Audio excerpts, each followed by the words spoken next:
उपायुक्त दिनेश कुमार यादव ने बुधवार को धुर्की प्रखंड के 3 विद्यालयों का औचक निरीक्षण किया। इस दौरान उन्होंने शैक्षणिक गुणवत्ता, छात्र छात्राओं की उपस्थिति, संसाधनों के उपयोग, मध्याह्न भोजन और स्वच्छता व्यवस्था की बारीकी से समीक्षा की। जहां डीसी ने प्रभारी प्राचार्य से शैक्षणिक गतिविधियों की जानकारी ली और कक्षाओं में जाकर विद्यार्थियों से सवाल जवाब किया। उन्होंने पाया कि पढ़ाई की रफ्तार अपेक्षित स्तर पर नहीं है। इस पर उन्होंने शिक्षकों को चेतावनी दी कि लापरवाही बर्दाश्त नहीं की जाएगी और शिथिलता पाए जाने पर सख्त कार्रवाई की जाएगी। लेकिन उन्होंने निर्देश दिया कि इसकी गुणवत्ता की नियमित निगरानी हो और समय पर छात्रों को उपलब्ध कराया जाए।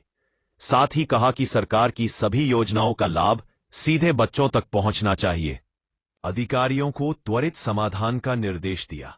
उन्होंने कहा कि शिक्षा व्यवस्था सुधार और बच्चों का भविष्य सर्वोच्च प्राथमिकता है। इसमें लापरवाही स्वीकार्य नहीं होगी।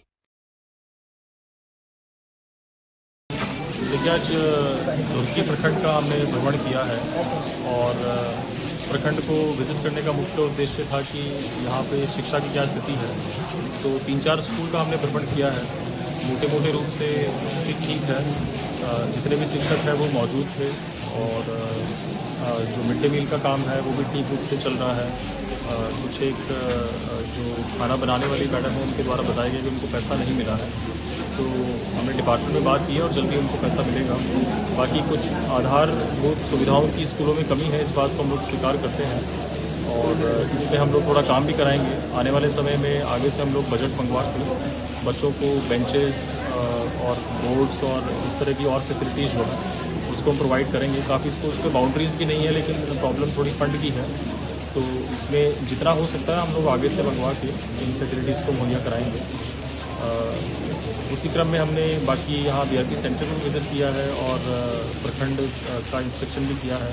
तो ग्रामीणों के द्वारा जो भी शिकायतें बताई गई है तो उसको सुन के मैंने आवश्यक दिशा निर्देश BDO साहब को, CO साहब को दिए हैं और ओवरऑल डायरेक्शन यही है कि अगर किसी भी प्रकार की शिकायत आती है तो उसमें लापरवाही बर्दाश्त नहीं की जाएगी और जो भी संबंधित पदाधिकारी हैं उनके ऊपर कार्रवाई होगी। कई ऐसे विद्यालय हैं जहाँ विषयवार शिक्षक नहीं, जहाँ पर सब्जेक्ट बच्चों को पढ़ाई नहीं वाले सब्जेक्ट की पढ़ाई, ये मामला देखिए संज्ञान में है हम लोग के भी और डिपार्टमेंट के भी।